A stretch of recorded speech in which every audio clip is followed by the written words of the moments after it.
চলে যাও চলে যাও চলে যাও চলে যাও লোকজনও যাবে তাতে লোকজন আসো ভাই আমার মেসেজ আসো মেসেজ আসো এখানে 2 months after fighting first broke out in the civil war in East Pakistan, hundreds of thousands of Bengali refugees are crossing over the border into the Indian province of West Bengal. A few weeks ago, it was just a trickle. Today, it's become a flood, and nearly 3 million destitute Bengalis are now crowding and overcrowding the special refugee camps the Indian authorities have set up for them a few miles from the frontier. Many of the refugees have walked 60 or 70 miles to get to safety. The majority of them arrive exhausted, starving and penniless, often carrying no more possessions than the rags on their backs. They consider themselves lucky even to be alive. While others, they tell you, fail to make it. Nearly everyone tell of how nations collapsed and died on the roads during their grueling flight from Pakistan.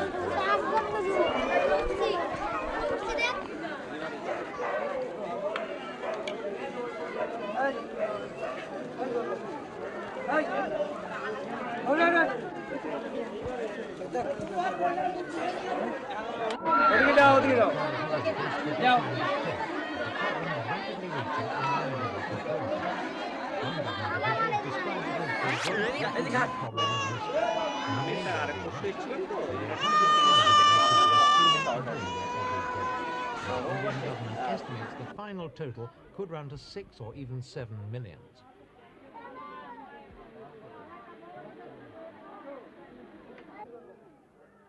For the refugees themselves, the prospect of a more hopeful future in camps like these is hardly much better than in the shattered homeland they've left behind. Here at Bongaon, 50 miles northeast of Calcutta, the influx has doubled the town's normal population. Every available shelter, from public buildings to these huge communal tents, are overflowing, and newcomers have to fend for themselves in the open air. Sanitary conditions are at best primitive. Children play in pools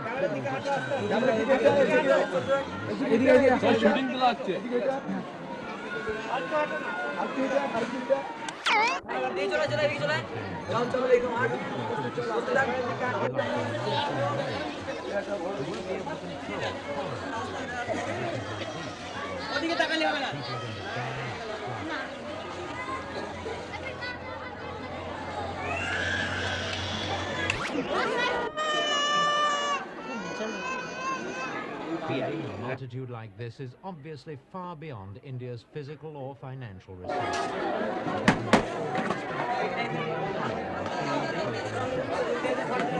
Poured out in aid during the disastrous Bihar famine of 1967. The cost of feeding the refugees for a year would run to a staggering $340 million, or more than India receives in cash aid from the United States.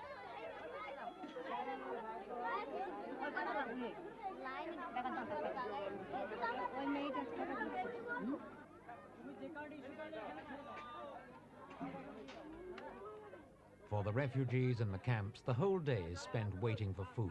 Some queues are so long that it's 5 or 6 hours before everybody is served. Having finally obtained a bowl of rice, the refugees take it away, eat it, and then rejoin the queue for the next meal.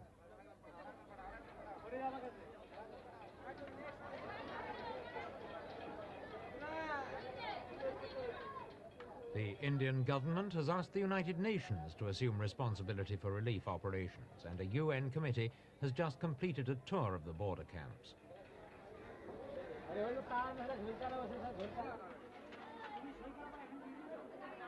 Besides the problem of feeding the refugees, there's also the task of caring for those who arrive wounded.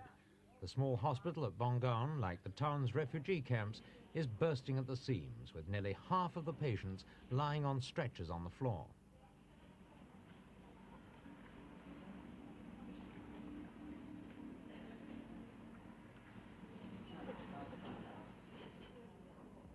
Most of the patients here are being treated for wounds which they claim they received when Pakistani troops deliberately fired on them.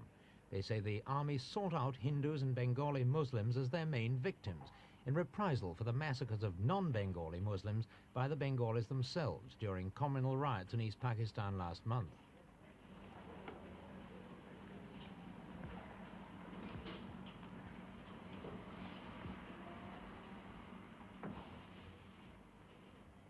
Some of the victims say they only escaped by feigning death after being shot by Pakistani troops.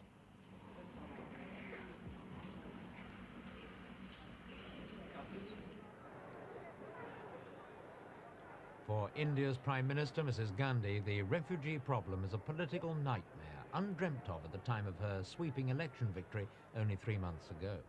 She herself has always sympathized with the Bengalis' cause, and from a humanitarian point of view, she's pledged to do all she can to alleviate their suffering.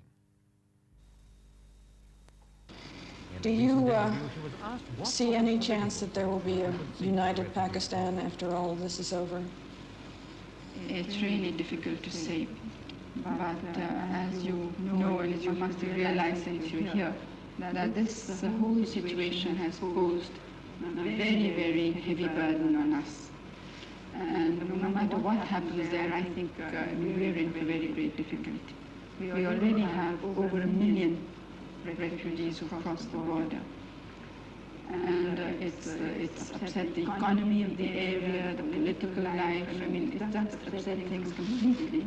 And we don't want to be saddled with these people for good. I mean, it's all right, we're willing to help out to keep them while their lives and their homes are in danger.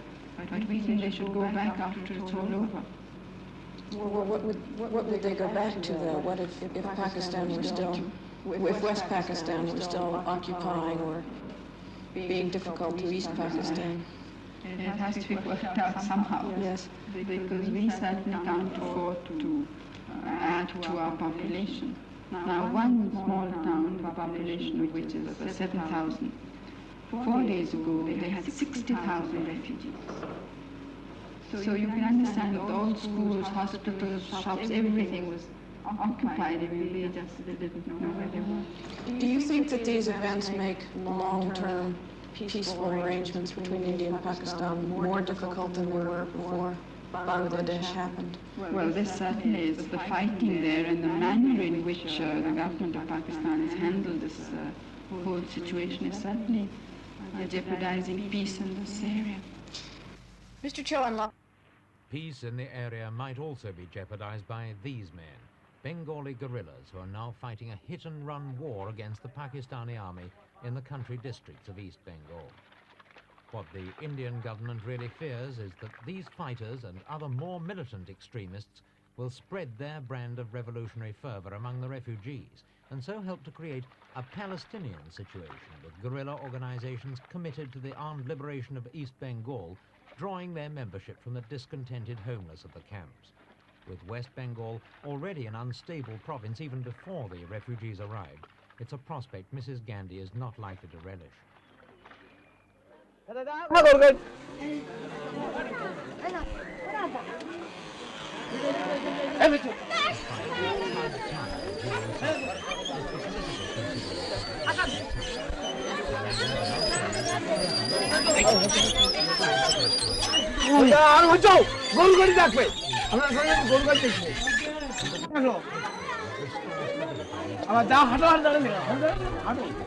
আপনি হাত বাড়াবেন না, আপনি হাত বাড়াবেন। হাঁটো দাও, চলে যাও। হাঁটো দাও, হ্যাঁ হাঁটো দাও। খেলাও, খেলাও।